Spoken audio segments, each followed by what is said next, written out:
Assalamualaikum warahmatullahi wabarakatuh. Halo, perkenalkan nama saya Citra Usa Daniswara. Pada kesempatan kali ini saya akan menyampaikan materi mengenai gelombang, yaitu pada mata kuliah gelombang dan optik. Baik, yang pertama saya akan menjelaskan mengenai pengertian gelombang. Gelombang secara sederhana dapat diartikan sebagai getaran yang merambat, sehingga definisi gelombang sendiri yaitu suatu getaran yang merambatkan energi melalui satu titik ke titik yang lainnya. Kemudian terdapat sifat-sifat dari gelombang, yaitu ada pemantulan gelombang, pembiasan gelombang, interferensi, dan juga difraksi. Gelombang sendiri memiliki berbagai macam jenis. Yang pertama ada jenis gelombang berdasarkan arah rambatnya. Berdasarkan arah rambatnya ini terbagi menjadi dua macam. Yang pertama ada gelombang transversal, yaitu gelombang yang arah getarnya tegak lurus terhadap arah rambatan gelombang. Yang kedua ada gelombang longitudinal, yaitu gelombang yang arah getarnya sejajar dengan arah rambatan gelombang. Nah, contoh gelombang itu ada apa saja sih? Contoh gelombang transversal itu ada gelombang pada cahaya, gelombang pada tali, dan gelombang pada permukaan air. Sedangkan contoh dari gelombang longitudinal itu ada gelombang suara atau bunyi, gelombang plasma, dan juga gelombang slinky atau pegas. Selanjutnya itu ada jenis gelombang berdasarkan medium rambatnya. Ini terbagi menjadi dua jenis. Yang pertama ada gelombang mekanik. Gelombang mekanik yaitu gelombang yang membutuhkan medium untuk merambat.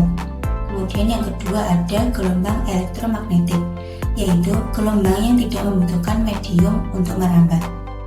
Nah, selanjutnya itu ada contoh gelombang mekanik dan elektromagnetik. Untuk contoh gelombang mekanik itu ada gelombang air, bunyi, dan juga gelombang pada tali. Untuk gelombang elektromagnetik itu ada contohnya gelombang cahaya, gelombang TV, gelombang radio, dan gelombang radar. Selanjutnya yaitu ada spektrum gelombang elektromagnetik. Spektrum ini memiliki berbagai macam jenis, mulai dari panjang gelombang yang terbesar hingga panjang gelombang yang terkecil. Untuk gelombang yang paling terbesar yaitu gelombang radio. Gelombang ini memiliki panjang gelombang yang berkisar lebih antara 10⁻⁴ sampai dengan 0,1 meter. Selanjutnya yang kedua ada gelombang mikro. Gelombang ini memiliki panjang antara 0,3 meter sampai 10⁻⁴ meter. Selanjutnya yang ketiga ada sinar inframerah. Gelombang ini memiliki panjang antara lebih dari 780 nanometer tetapi lebih pendek dari 100 mikrometer. Dan yang keempat ada cahaya tampak. Gelombang ini memiliki panjang antara 400 dan 700 nanometer. Yang kelima yaitu sinar ultraviolet.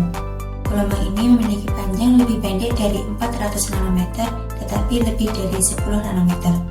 Dan yang keenam itu ada sinar X. Gelombang ini memiliki panjang antara 10 hingga 8 meter sampai dengan 10 hingga 12 meter. Dan yang terakhir ada sinar gamma. Gelombang ini memiliki panjang yang berkisar antara 10 hingga 10 meter sampai dengan 10 hingga 14 meter. Selanjutnya saya akan menjelaskan fenomena dalam kehidupan sehari-hari. Berikut saya lampirkan contoh fenomena yang pertama. Nah, contoh fenomena tersebut yaitu ombak laut. Ombak air laut ini merupakan jenis gelombang mekanik, yaitu juga campuran antara gelombang transversal dan juga gelombang longitudinal. Mengapa? Ombak air laut ini terbentuk karena angin menggerakkan permukaan laut, sehingga air tidak bergerak jauh, tetapi hanya berputar membentuk lintasan meningkat, sehingga terlihat permukaan itu seperti gerakan naik turun atau seperti gelombang transversal sebenarnya, tetapi juga terlihat seperti ada gerakan maju mundur, yaitu gelombang longitudinal, sehingga ombak laut ini bisa disebut sebagai contoh gelombang mekanik dan gelombang transversal maupun gelombang longitudinal. Selanjutnya saya akan menjelaskan fenomena dalam kehidupan sehari-hari yang kedua. Berikut saya lampirkan untuk videonya. Nah, pada video tersebut yaitu seperti air mancur, namun ada yang terlihat berbeda yaitu terdapat lampu. Nah, fenomena tersebut merupakan jenis gelombang elektromagnetik yaitu cahaya. Mengapa? karena lampu menghasilkan cahaya yang dimana merupakan gelombang elektromagnetik sehingga dapat merambat tanpa medium. Cahaya jika mengenai percikan air akan terjadi pembiasan, pemantulan, dan penyebaran cahaya, sehingga pada air mancap tersebut terlihat tampak berkilau dan warna-warni akibat pembiasan dari cahaya tersebut. Nah, yang terakhir yaitu kesimpulan. Kesimpulan dari materi yang saya sampaikan yaitu gelombang merupakan perambatan getaran yang membawa energi. Gelombang berdasarkan mediumnya terbagi menjadi dua, yaitu gelombang mekanik yaitu dimana membutuhkan medium, dan gelombang elektromagnetik yaitu tidak membutuhkan medium.